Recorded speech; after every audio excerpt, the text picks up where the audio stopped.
Well, hi, everybody. It's Ray Wood, and I'm with Lisa B. And welcome back to the show, the Top Agents Playbook podcast. In this episode, our question is, if you had to get a listing today and you don't have a database, what are your top 3 ideas? So we've got all that and more coming right up. Well, hi, everybody. Welcome back. I'm with Lisa B. Lisa, how you doing? I'm good. How are you? I'm very well, thank you. For those of you who don't know, Lisa is a real estate trainer extraordinaire from the beautiful state of Queensland. In fact, on the Gold Coast in Queensland. What's it like on the Goldie today, Lisa? Beautiful. Bit windy, but beautiful, as always. I'm beautiful down here. Perfect the next. I'm down here in Victoria this week, and it's blowy and problematic. But that's another story. A bit like my ex. Oh, no. Didn't it hail there early this morning? Didn't it everything. It's Melbourne. You get 4 seasons in a day. I know. It's crazy. I was talking to somebody in the morning and they said it was beautiful, and then talked to somebody like 2 hours later and they said it was hailing. I was like, oh, okay. Yeah, that's typical. why all the Victorians moved to Queensland, the Florida of Australia. Now, in this episode, this is not going to be long, but it's going to be fun. So we are going to dive deep into if you had to get a listing today, you don't have a database.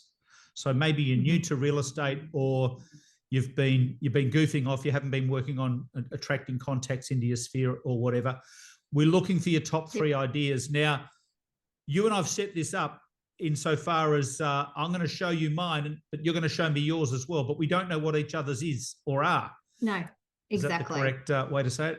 That's the correct way, yes. I'm going to invite you to tell me what your top 3 ideas are, and then I'll volunteer mine. But before we do that, I thought it might be cool. I actually reached out to my database, because I do have a database. I've got about 30,000 people that I talk to, and I've picked out the top ideas that came back into my inbox. And thank you, everybody, for sending in your ideas, because there's some really cool ideas here. So if you're struggling for listing leads, or if you need a listing in the next 24 hours and you can't find one in this next session, which is going to be the next 15 or 20 minutes, then you probably shouldn't be in real estate, would be my advice, because there are so many cool ideas here, quite aside from the ones that we're about to share. So yes, I've got Linda Goer here firstly. G'day, Linda, and thank you. Linda would call family and friends. Is idea number 1. She'd find someone in the office she could work with. She would ask for office orphan data. Now, I believe orphan data is data that doesn't have any parents. Is that right? Nobody's looking after it. I'd get out of the office and start. People that have left. Right. Okay. Now, in every established office, you're going to have old open home lists. You're going to have old buyer inquiries. It's not unlike you're a new detective and you're hauling out the cold case, is it? You're going to go and do a little bit of detective work, and it's just purely in the numbers. So you've got motivated people there ready to buy and sell. So why not start with them? So Linda, great idea. She'd ask colleagues if she could do their open homes. I love that, especially if you knew that's a cool idea. And she says, I'd call Ray Wood and discuss his new secret weapon. Thank you, Linda. You are a smart woman. G'day to Dottie Moretz from beautiful Beach Mountain in North Carolina. Dottie's got a few good ideas here. She'd reach out and call everybody that she knows for a start, right? She would call her for sale by owners that have recently listed their properties. She would ask to preview the property and discuss benefits of working with an agent, etc. That's just numbers again. She would find another agent that's established that would let me co-list a property with them. That's more a North American thing. It's a good idea. Very well practiced. That's a great idea in North America. She would go introduce herself to her neighbours and see if anybody wants to sell. She'd call acquaintances to try and find somebody looking to sell. She would go to her local coffee shop with a sign offering to buy coffee for customers that are willing to talk to me about selling their home. I've actually seen that in place, and it works. Now, Dottie has listed a bunch of things here. In fact, there's 31 things. She has just had a complete brain dump. She would call my nail tech for possible leads. I love that. Right? How are your nails? Yes. So I'm going to list all of these things in the show notes for this episode. So if you want to see Dottie's complete list and everybody's ideas here, including yours and mine, go to the show notes for this episode. We'll check it all out. Love it. G'day to Trish Walls from the Gold Coast in Queensland, Australia. Hi, thank you, Trish. And Trish has said she'd check realestate.com.au to see if there are any properties listed by multiple agents and contact or door knock the owners to try and list them and open the home to get traction. Also drive around the area. She's targeting, so open listings. So ones that are listed targeting with open listings. Agents not exclusive. Yep, great, love it. And she'd post on Facebook or social to friends advising that she's looking for a seller or a buyer or whatever she can get from that idea, which is cool. And she'd target it with some sort of letterbox drop into the area. And I've actually got something for that as well. I've got to set that up. Troy Kincaid is a buddy of mine. Troy and I have worked together for years. Troy is from the beautiful township of Colac, or the city, I should say, in central Victoria. Troy would target expired listings. He would do a social media boast, B-O-A-S-T, with a hot buyer who's cashed up. Is that not a very cool idea? Yes, hey, on a post, hey, if you're looking to sell, I have a hot buyer right now who's cashed up, ready to go. Just DM me. I love that. Specific target prospecting. So if you can't find a seller, what about going and finding a hot buyer? Make sure your buyer's ready to go. Find out what they're looking for and do a post. Definitely. I'd do a paid post on that. I think that's such a cool idea. Yep. And door knock for that too. Yep. Troy's next idea is something that I've done myself many times at the start of my career when I had nowhere to go and I wanted some work. I wanted a listing. Drive by local streets, checking to see who's renovating, painting, skip bins, etc.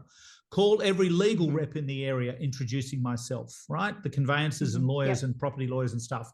Then asking, do you know anyone thinking of selling? Every person I speak with, I would be asking this question. And Troy's, and I love this because this is very much a country thing, I think. Friday and Saturday nights, first week, I'd spend the evening at the busiest pub and club in the area with my business cards, then visit the place regularly. So what a cool idea. A country hotel, there's got to be plenty of action in there. And then he can tell everyone he's working. Yes. Yep, 100%. Yes. I've got to go to work. Yes. And would your beer not be tax deductible if you're doing that? Absolutely. It would be, if you can list it down, they can show them this episode. Troy Kincaid, I love just go, that. Look.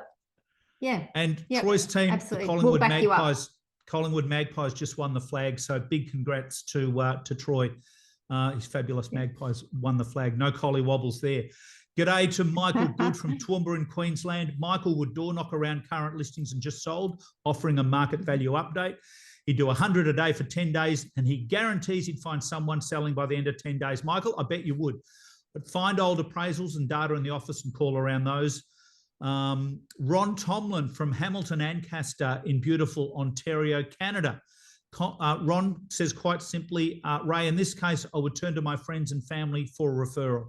So he would, say if he hasn't got a database, he'd focus on friends and family. And just on that, Ron's got a good point because there's so many people out there in the world that we, patronise in some way, shape or form. If it's like me, could be the hairdresser, like you could be the hairdresser or the nails or whatever it might be. The guy who changes your tyres, etc.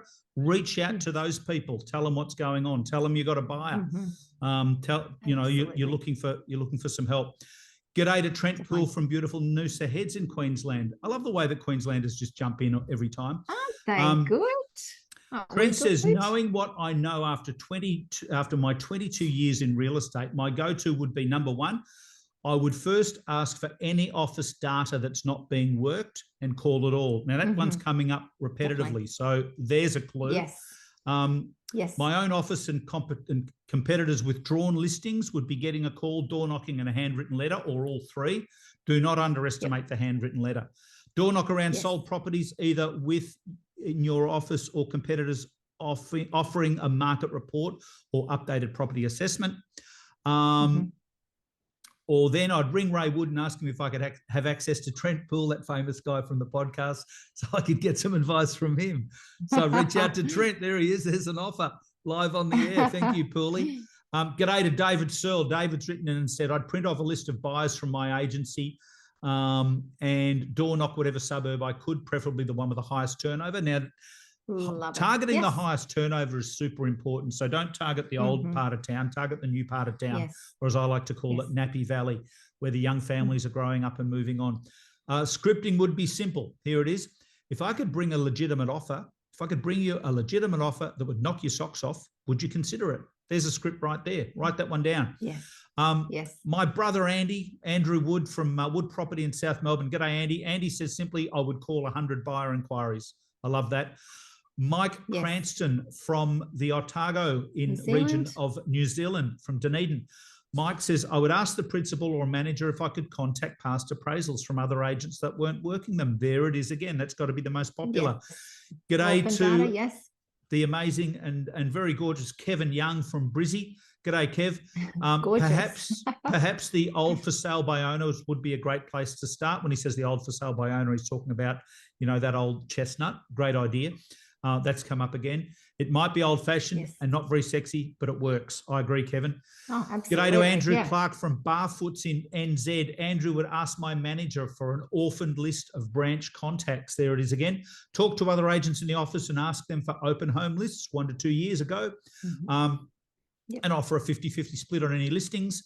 Ask to run other agents' open homes. Open phone contacts, scroll to bottom to see the list count, call 10 contacts a day, family, occupation, hobby, sport, goals, etc.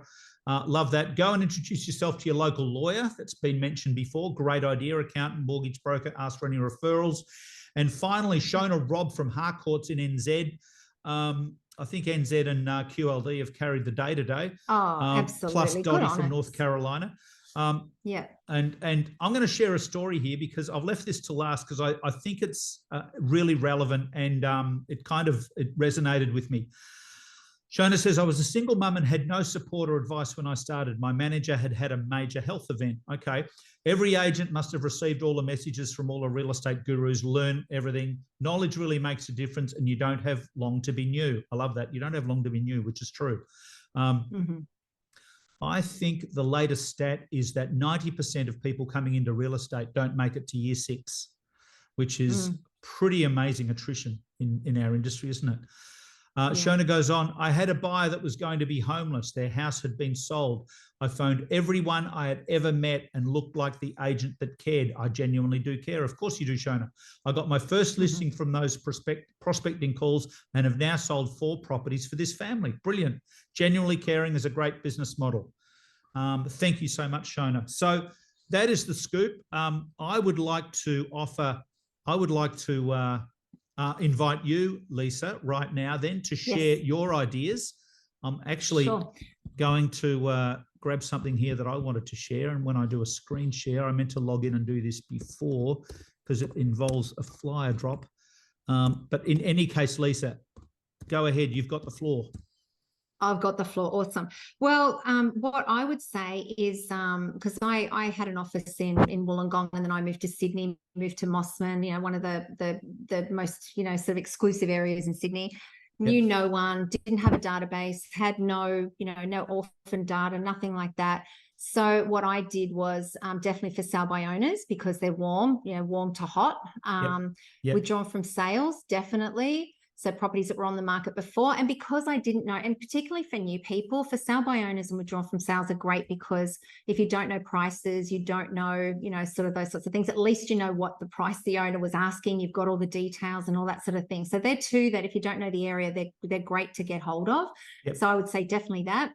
Your sphere of influence, so anybody that in the area, and obviously I didn't know anybody, so I had to quickly get to know people. So we had an office there and sort of it didn't get a lot of traffic because we didn't have listings, obviously. So of a night time I would walk down the main street of Mossman and see people that were looking in other agents' windows and walk past and say, oh, are you looking at buying or selling a property? Are you? Here's my card, I'm in real estate. So I had to find buyers and sellers from other ways, and those offices were already closed. So that was something that I thought, okay, well, I need to find buyers.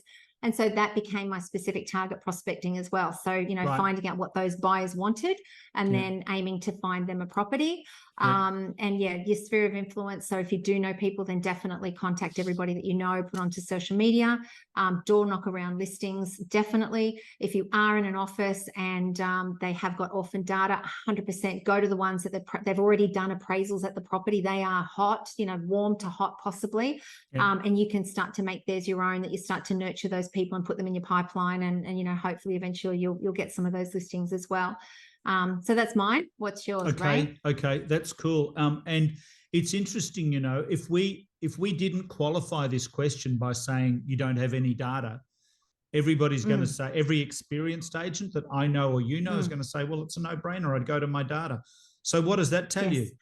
The more but a lot of agents don't do that.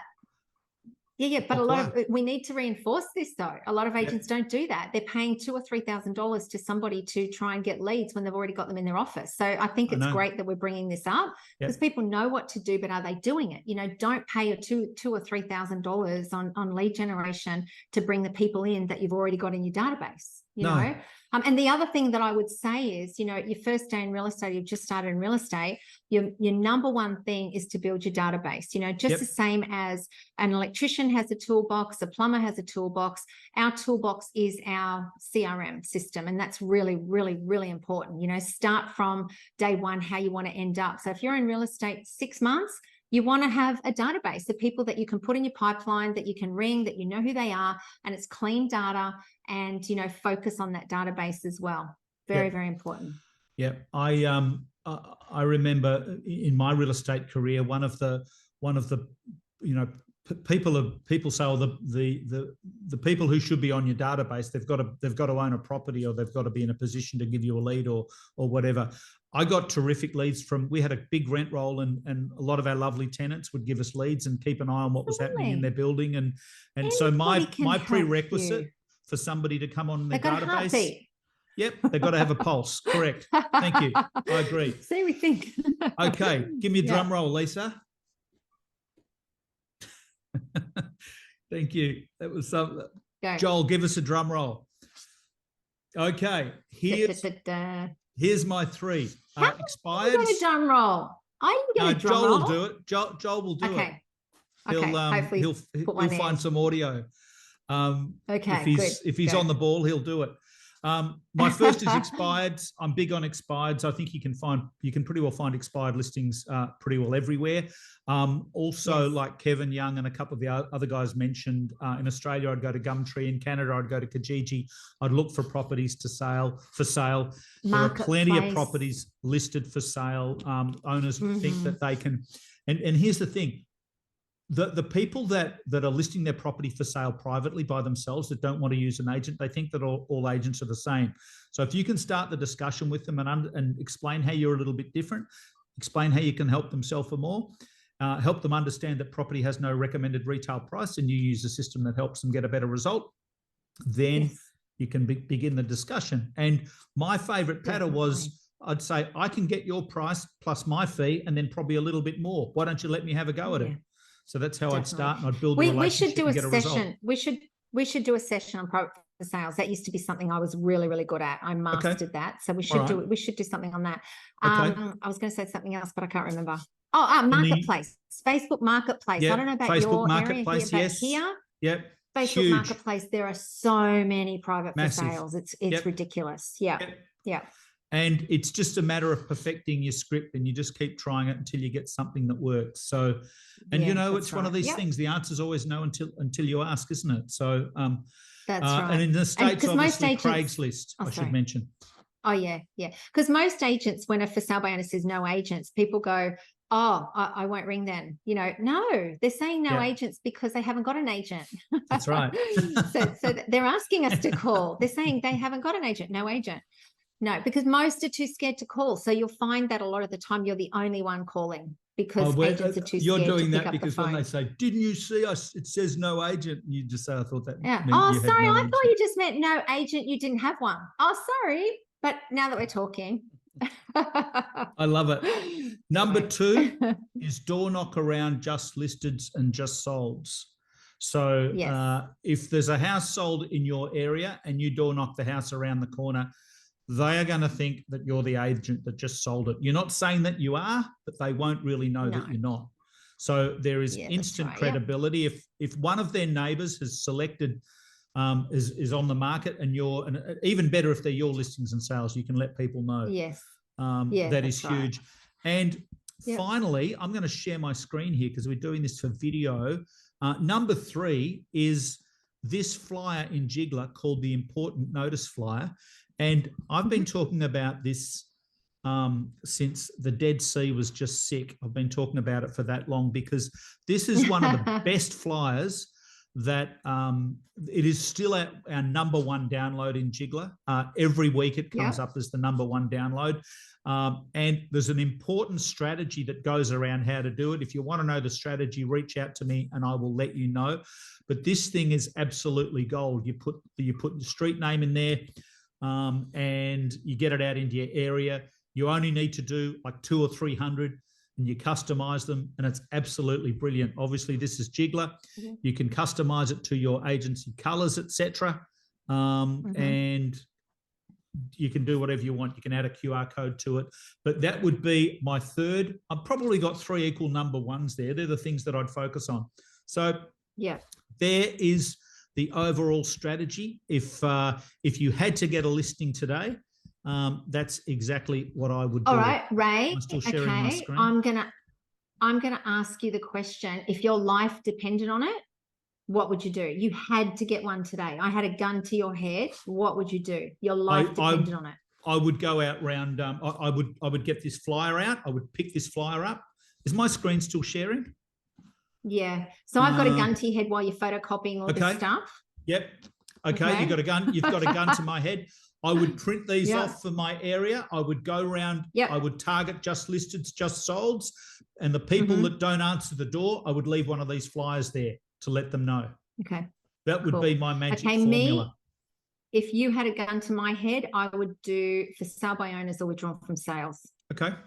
Okay. Perfect. Yep.